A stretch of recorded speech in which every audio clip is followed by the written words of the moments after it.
Benvenuti a InfoTV, il nuovo spazio televisivo per chi desidera comunicare e dare visibilità a manifestazioni ed eventi, prodotti e profili aziendali. Vediamo insieme i servizi di oggi.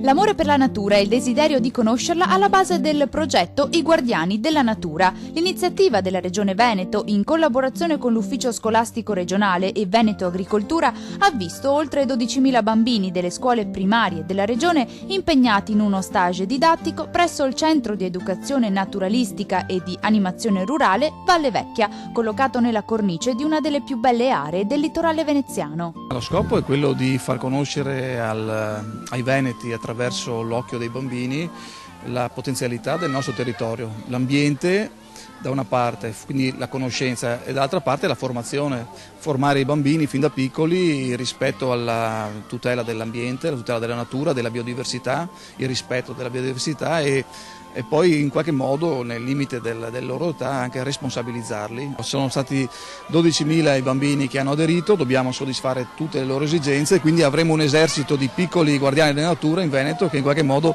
tuteleranno l'ambiente più di quello che abbiamo fatto noi. Accogliamo con orgoglio tutte queste manifestazioni che si rivolgono ai nostri ragazzi perché sono il futuro, il nostro futuro, e sono con loro che gli aspetti educativi, gli aspetti formativi vanno accolti, vanno ricercati, perché loro saranno in grado di trasmettere poi alle famiglie tutti questi valori. I pirati, il tema della seconda edizione del progetto, con tanto di bandiera, nave, marinai e il temibile capitano Barbabrussa a interrogare i bambini sul valore della biodiversità, tutti ansiosi di guadagnarsi il tesserino di Guardiani della Natura.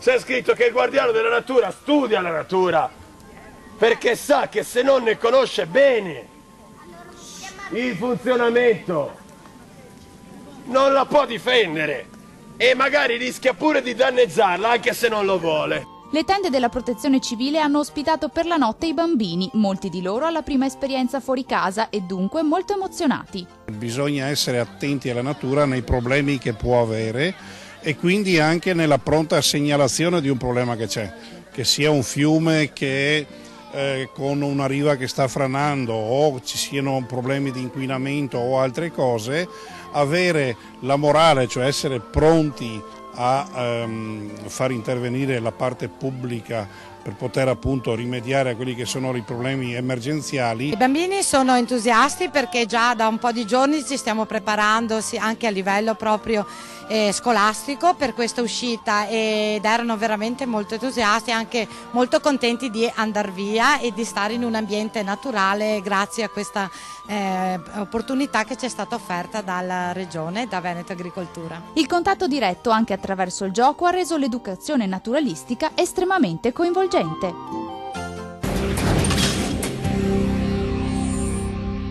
Un bando da 80.000 euro. La provincia di Treviso lancia una nuova iniziativa. Il progetto coinvolge un'industria, Confartigianato, Casartigiani, CNA. Un bando pubblico per la concessione di contributi per interventi di risparmio energetico negli impianti termici. Intervento concreto per le famiglie, non solo emozionale, ha sottolineato Muraro.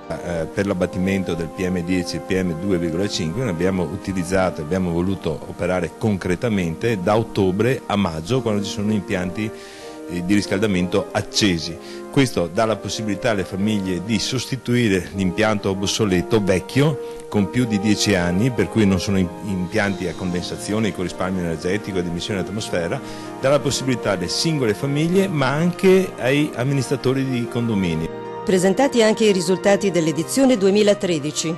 L'anno scorso 200.000 euro, abbiamo avuto più possibilità. Ricordo che i tre governi Monti, Letta e Renzi ci hanno portato via tributi propri per 30 milioni di euro, questa è la situazione drammatica che mi trovo nel mio bilancio, però quest'anno abbiamo voluto riformulare questo progetto. L'anno scorso 200.000 euro che insieme a un lavoro fatto con i sindaci che hanno contribuito con altri 85.000 euro siamo stati in grado di dare una risposta a 262 famiglie su 300 che ci avevano fatto una richiesta. Sì, un grandissimo risparmio per quanto riguarda l'ambiente, un risparmio che cerchiamo di far arrivare nelle tasche dei trevigiani e soprattutto tanto lavoro anche per le ditte e gli artigiani della provincia di Treviso. Questo è un bando che va in coda a quello che si è chiuso a maggio 2014, tanto è vero che verranno ammessi a contributo tutti gli interventi fatti dal 1 giugno 2014 al 15 dicembre 2014. Abbiamo cercato di rendere il bando molto semplice, poco burocratico, proprio per rendere la vita più facile ai trevigiani.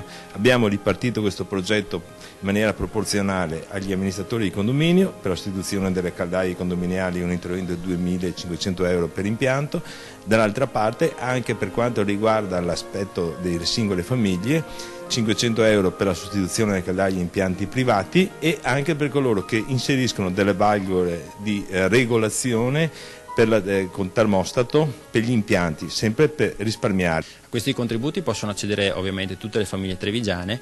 Chi ha già effettuato gli interventi, come dicevo, dal 1 giugno, presentando i dati relativi alla caldaia che è stata sostituita e la caldaia che è stata installata. Presentando la fattura si può fare richiesta di liquidazione e in tempi brevissimi verrà data risposta e verranno erogati i finanziamenti. Notevole risparmio e abbattimento drastico di PM10 e CO2.